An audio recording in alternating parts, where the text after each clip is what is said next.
Your key fob just died. It's dark, the lot is empty, and your phone is at 4%. 99% of Toyota owners are now calling roadside assistance. The other 1% open the door, start the engine, and drive home because they know two functions Toyota built into every push-button start car and never once demonstrated at delivery. That's one scenario. I've got 10. Because your Toyota is full of functions like this.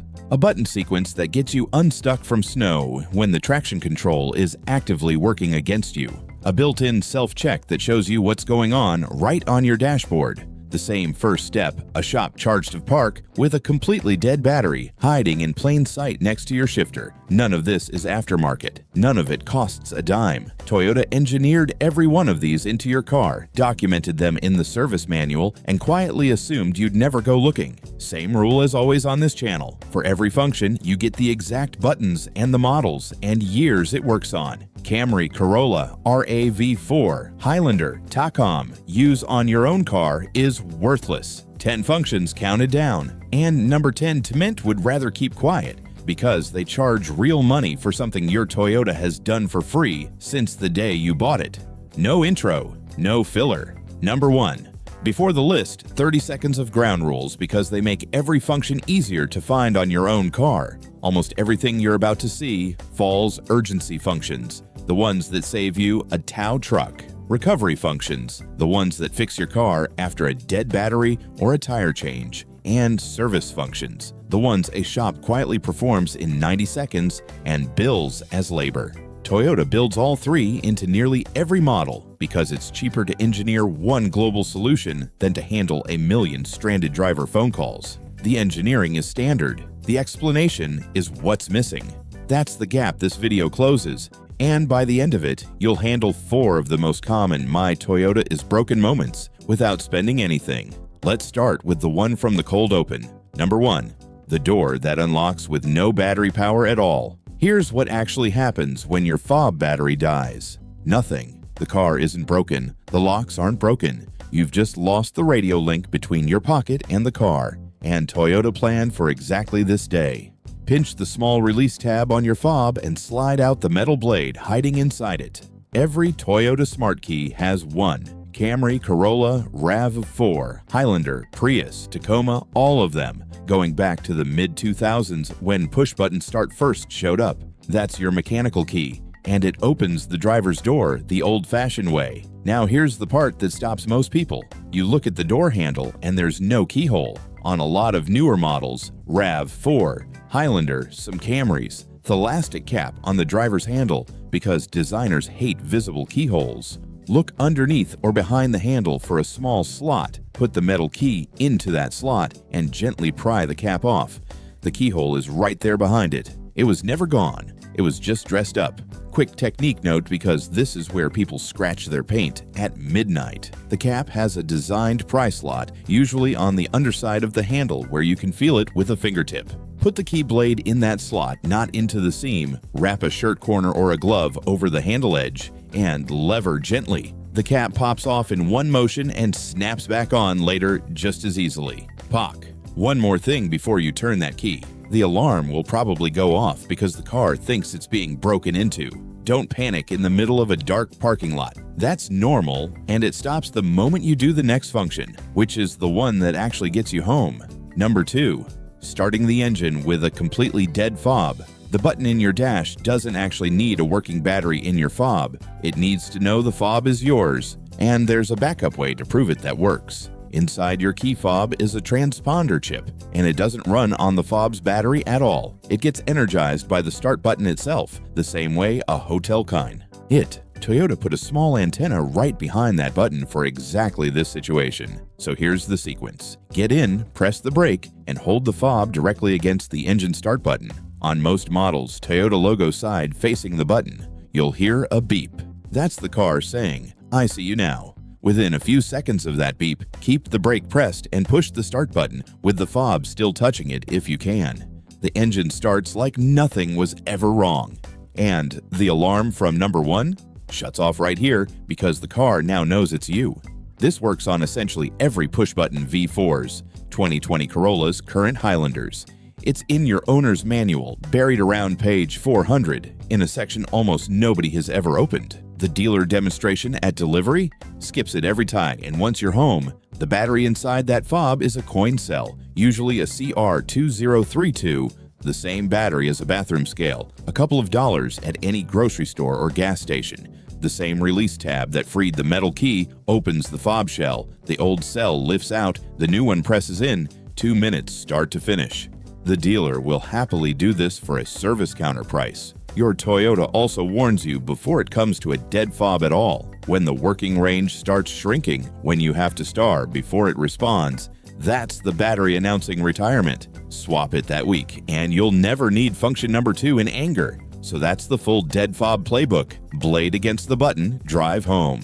Total cost, 0. Roadside assistance call, canceled. And while we're on, the car won't start. The next one solves the most common fake breakdown in the Toyota world.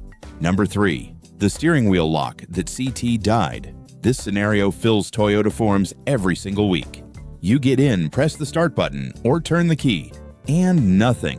The wheel won't turn either. It feels exactly like a dead battery or a broken ignition. People call tow trucks for this. Some people have paid a shop just to be told what I'm about to tell you. What actually happened? Your steering wheel lock engaged under tension. When you parked, the wheels were slightly turned, or you bumped the wheel getting out. The lock pin snapped in while the wheel was loaded up against it, and now the whole system is pinched. On keyed Toyotas, the key physically won't turn. On push-button models, the dash will usually flash a steering lock message and refuse to start. The fix takes 5 seconds and costs nothing. Turn the wheel and start the car at the same time. Put one hand on the wheel and apply gentle pressure, left, then right, whichever way has a little give. And while the wheel is under that pressure, turn the key or press the STA. The moment the pin unloads, the lock releases, the wheel frees up, and the car starts like nothing happened. That's it. No parts, no codes, no tow. It works on every Toyota with a steering lock, which is basically all of them. Tell one person in your family about this function, and you will, at some point, get a thank you phone call. And speaking of the car refusing to move, the next one is for the day your Toyota is stuck in park and won't come out.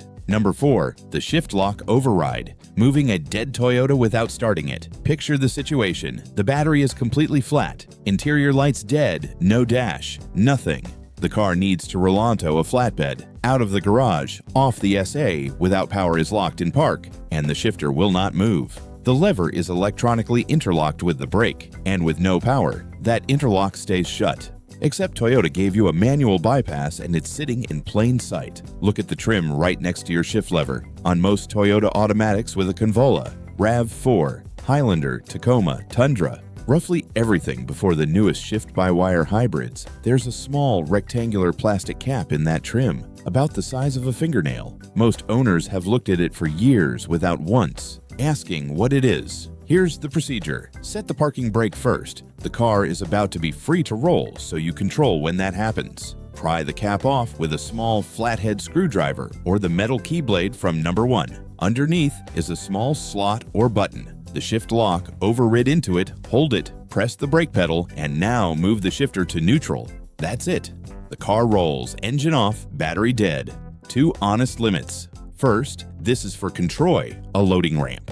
With the engine off, you've no power steering and weak brake assist, so keep it slow and keep help around. Second, if you drive one of the newest hybrids with a joystick-style electronic shifter, your car handles neutral differently. Check the manual section called If Your Vehicle Needs to Be Rarshin. Dead Battery Day has one more chapter, and it's the one where hybrid owners get stranded in the most avoidable way possible. Number 5. The hybrid jumpstart terminal that isn't where the battery is. Here's a fact that surprises even longtime owners. When a Toyota hybrid dies in the driveway, it's almost never the big expensive hybrid battery. It's the small 12-volt battery, the one that boots the computers. The hybrid system can have plenty of energy stored, and the car will still sit there completely dead, because the 12-volt that wakes everything up is flat. Prius, RAV4 hybrid, Camry hybrid, Corolla hybrid, Highlander hybrid. Same story on all of them, so the owner does the logical thing, goes low it. And on most Toyota hybrids, the 12-volt battery is not under the hood. It's in the trunk or under the rear seat. sometimes behind a panel, sometimes barely reachable with jumper clamps at all. This is the exact moment people give up and call for help. They didn't need to. Toyota builds a dedicated jumpstart terminal under the hood for precisely this situation. Open the engine bay fuse box, the black plastic box near the fender, and look for a red plastic cap, usually marked with a plus sign. Flip that cap open. That's your positive jump point, wired straight to the 12-volt system. Positive clamp there, negative clamp to bare metal on the engine or a marked ground bolt, not to a battery you can't even see. Have the donor car running. Wait a minute, then press your start button. You're not listening for a starter motor cranking, by the way. A hybrid doesn't crank. You're watching for the ready light on the dash. Ready means it's on even in total silence, and you can drive. Once ready is up, disconnect in reverse order. Negative clamp first, then positive, cap back on the terminal, and give the car a 20-30 minute drive sack into that 12-volt. And if this is a second or third time it's gone flat on you, stop jump-starting a battery that's telling you it's done. The hybrid 12-volt is small and comparatively cheap, but it's often a specific absorbed glass mat type, so match the spec on the old label instead of grabbing whatever's on the shelf. One warning that saves real money. This works in one direction. Jump-start your hybrid from another car, fine. But don't use your hybrid as the donor to boost LT system, and these is small and isn't built to crank someone's V8, and the repair bill for helping a stranger can run into the hundreds. Point them to this video instead. Now, after any of these dead battery adventures, your Toyota will be back on its feet, but acting slightly weird in one specific way. Almost nobody connects the cause. That's number 6. Number 6. The window reset your car quietly. Here's the weird behavior. After a battery change or a jump start, or even having the battery disconnected during service, your one-touch windows stop working. The auto-up function is just gone.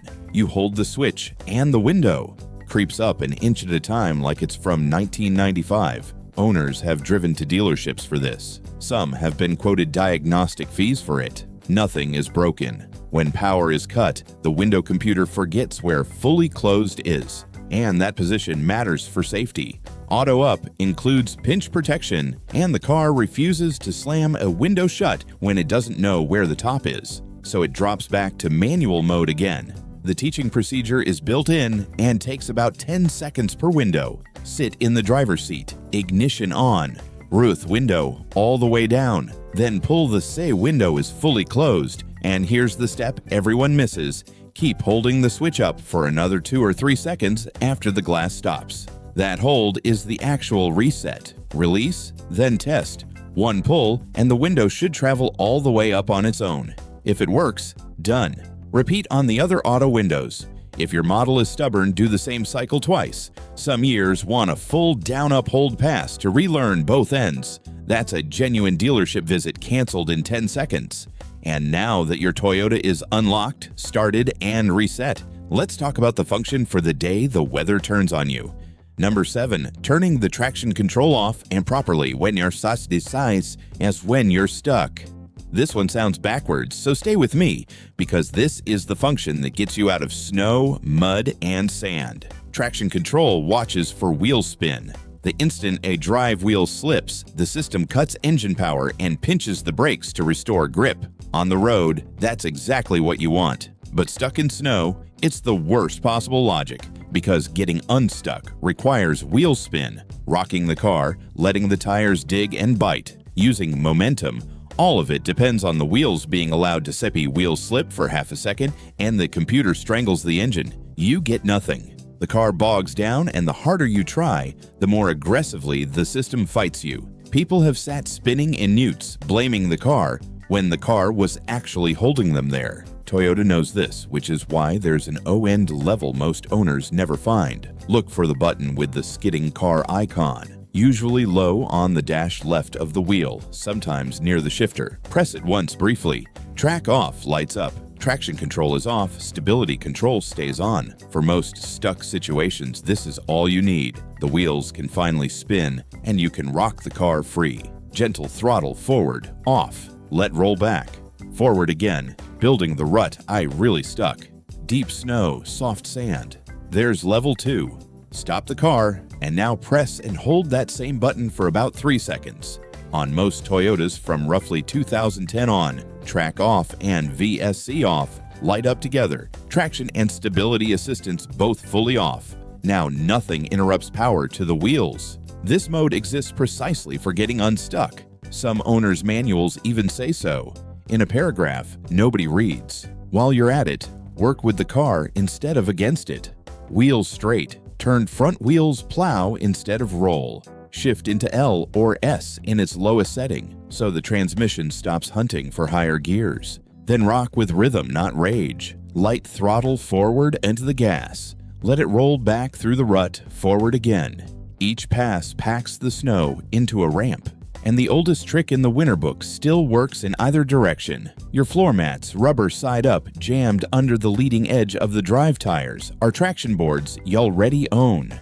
2 rules. Use it at crawl speeds only to get free. Those systems save lives at road speed. So once you're out, press the button again or just restart the car and everything rearms automatically. And if the light comes on by itself while you're driving normally, that's the system reporting a fault, not a setting you toggled. Which brings us to reading your dashboard like a technician does, because your Toyota runs a full self-check right in front of you every single day, and you've probably never watched it.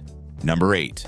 The 10-second self-check your start. Turn your key to on or on push button. Cars, press the start button once without touching the brake. Don't start then shine. Now look at the instrument cluster. Every warning light comes on at once. Check engine, ABS, airbag, battery, oil, traction control, all of them. Most owners see that light up as decoration. It isn't. It's a deliberate bulb check and system self-test, each computer proving that its warning circuit works, and it's the literal first step a technician performs when your car comes in with an electrical complaint. For a few seconds, your Toyota is showing you the complete list of things it's able to warn you about. Then, one by one, they go, "Angine starts is what's actually wrong." Know the normal picture, so the abnormal one jumps out. After start, the cluster should go essentially dark. A brake light with the parking brake set, a seatbelt, those belong. Everything else lit up after the engine is running. Is the car talking to T does that? 2 ways this function pays you. First, on your own car. A light that never comes on during the self-check is itself a finding, a dead warning bulb, or a fault in that circuit, and it means that system could fail later without you ever being warned. You'd never notice a missing LT stays on. Second, and this is the big one, when you're buying a used Toyota. There's an old trick in the shady corner of the used car world. A car has an airbag problem. The light won't go out, so the seller pulls the bulb or has the cluster adjusted. You test drive it, dash looks clean, everything seems fine. The self-check catches this in 10 seconds. Ignition on, engine off. If the airbag light does not illuminate at all during the light up, walk away. That's not a car with no problems. That's a car hiding one. The same logic applies to the check engine light. Every light must come on with the ignition, and every light except the normal ones must go out after start. On, then off. That exact pattern every time. You now check dashboards the way a technician does, for free, in the time it takes to buckle your seatbelt. The last 2 functions are the service counter's quiet favorites, things shops handle in under a minute that Toyota designed for you to do yourself.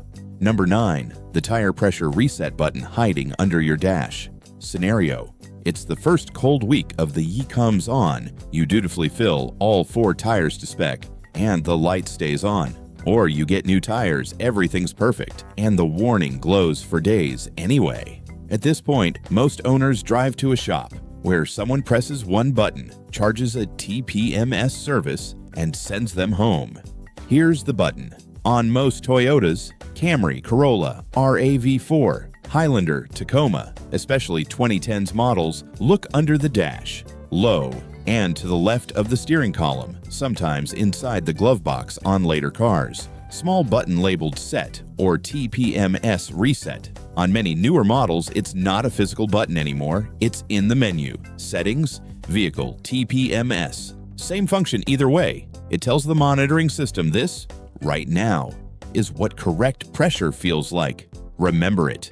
The procedure has one golden rule: pressures driver's door and read the sticker on the door jamb. That's your real spec, not the number stamped on the tire. Fill all 4 tires to it cold, then ignition on, engine off, press and hold the set button until the TPMS light blinks slowly 3 times. Drive for 10-15 minutes so the sensors report in and the LE.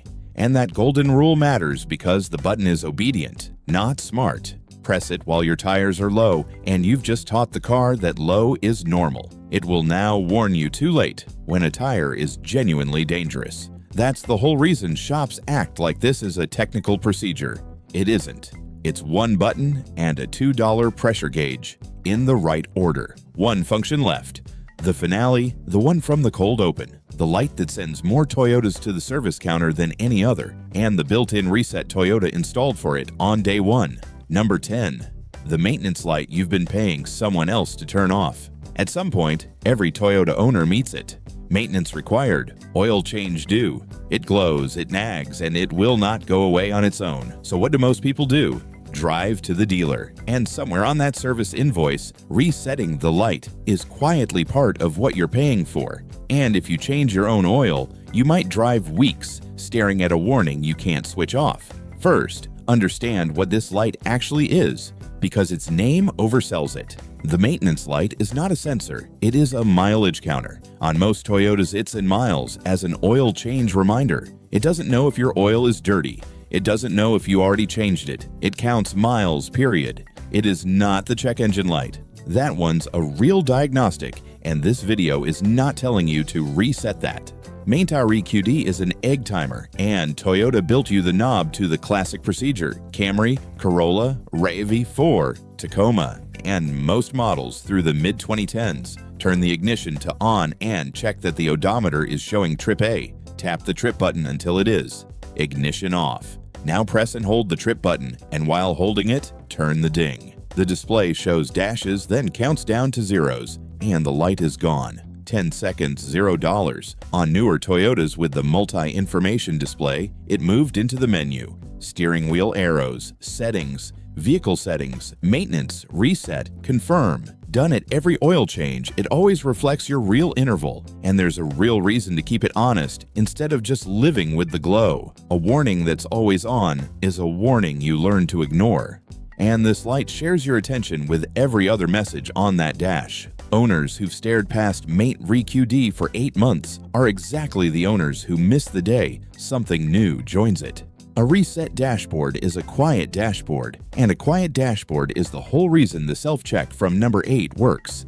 Obvious but said out loud, reset the light you maintenance, not instead of it. The reminder only protects you if it's telling the truth. But the 90-second reset service? That was never a repair. That was a trip counter, a button you already own, and a bet that you'd never read page 400. So that's the 10. 2 functions that get you home on a dead fob. A steering wheel that was never broken, a shifter that moves without power, a hybrid jump point under the hood, a window that just needed reteaching, a button that lets your wheels fight for grip, a dashboard that self-tests in front of you daily, and 2 services, tire light and maintenance light, that were always yours to do in under a minute. Every one of these was already in your Toyota this morning. You paid for all of it on delivery day. The only thing missing was anyone bothering to tell you.